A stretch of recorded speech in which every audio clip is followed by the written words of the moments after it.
Irmãos, irmãs, mais uma vez juntos para o nosso encontro com a palavra pelos meios de comunicação. Vamos então, neste momento, dar ouvidos a esta palavra que chega até nós. Nós que estamos no 16º domingo do tempo comum, hoje 23 de julho, mais uma vez com Mateus, no capítulo 13, versículos 24 a 43. Nós vamos ler mais uma vez a versão mais breve do Evangelho, de 13, 24 a 30.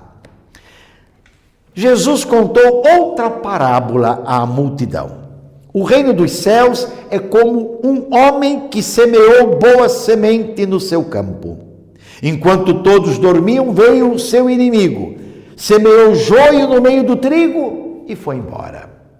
Quando o trigo cresceu e as espigas começaram a se formar, apareceu também o joio. Os empregados foram procurar o dono e lhe disseram: Senhor, não semeaste boa semente no teu campo? De onde veio então o joio? O dono respondeu: foi algum inimigo que fez isso. Os empregados lhe perguntaram: queres que vamos arrancar o joio? O dono respondeu: não. Pode acontecer que, arrancando o joio, arranqueis também o trigo. Deixai crescer um e outro até a colheita. E no tempo da colheita, direi aos que cortam o trigo: arrancai primeiro o joio, amarrai-o em feixes para ser queimado. Recolhei, porém, o trigo no meu celeiro. Palavra da salvação, glória a vós, Senhor.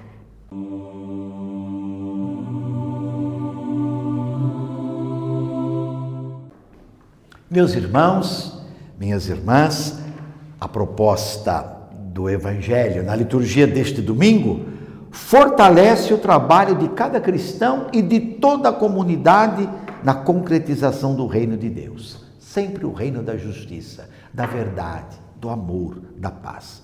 Mais uma vez nos deparamos com o gênero literário das parábolas, que, como já sabemos, revelam os segredos do reino na prática de Jesus. Nós lemos a parábola do joio e do trigo, mas na versão mais longa estão também a parábola do grão de mostarda e do fermento. A parábola do joio e do trigo. Esta parábola mostra que a sociedade em que nós vivemos é um campo de semeaduras diferentes e contrastantes. No mesmo terreno crescem o joio, a injustiça, o mal, e o trigo, a justiça do reino, o bem. O inimigo que aparece nesta parábola, mais do que pessoas, são estruturas injustas que buscam abafar o reino. No campo, joio e trigo crescem juntos. E depois de crescidos, revelam o que são e o que contêm. Aí são levados ao seu destino. Hoje, mais do que nunca, nós estamos vivendo numa sociedade polarizada no sentido político, religioso, econômico, forças que se levantam contra a igreja, contra o evangelho, mas nós não podemos desanimar. Nós precisamos trabalhar na certeza que nós somos o trigo de Deus. Isso é que é importante. Muitas vezes um trabalho escondido, mas que vai aparecendo aos poucos, pela nossa resistência, pela nossa fidelidade, pelo nosso compromisso. Depois, o grão de mostarda. Embora pequena e insignificante, a semente de mostarda, como as outras, contém uma potencialidade que faz a vida aparecer, desenvolver-se e crescer. Quando lançada na terra, ao morrer, como toda semente, nascer e crescer, torna-se uma grande árvore. Quanto aos pássaros que nela fazem ninho, apontam para o reino que acolhe todas as nações. Olha que bonito. Os passarinhos nas árvores têm um significado teológico. O acolhimento do reino por todas as nações. E a parábola do fermento, a parábola da mulher que toma 3 porções de farinha e uma de fermento, é esta parábola muito significativa que nós já conhecemos. Sabendo que lá no tempo de Jesus, tanto a mulher como o fermento eram considerados impuros. Jesus se serve desta comparação para anunciar o reino, mostrando o quê? Que o pouco subverte o muito, assim como o fermento faz crescer a massa, a vida cristã, não é? E aí é que o reino acontece.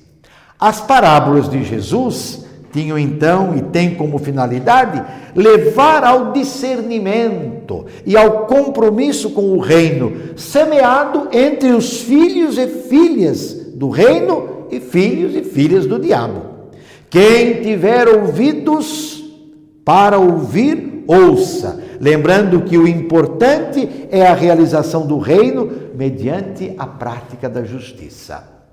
Em qualquer circunstância, a vitória será sempre do reino. O importante é não desanimar, não desistir, trabalhar e confiar. Somos chamados, então, a trabalhar para que o reino de Deus desabroche e dê muitos frutos. A paciência, a espera ativa, o respeito às etapas próprias do tempo são fundamentais. O livro da sabedoria, que lemos na liturgia de hoje, lembra que quem serve a outros projetos e não ao projeto de Deus, acaba por decretar sua própria ruína, que virá repentinamente ou aos poucos. Nasce então a consciência de que Deus é o Senhor da vida, o Senhor da história, o Senhor dos povos. Só Ele conduz a história rumo à construção da liberdade e da vida. Qualquer outro Deus levará o povo à ruína e destruição. E sobre todos dessa bênção de Deus Todo-Poderoso, Pai, Filho e Espírito Santo, permaneça para sempre. Amém.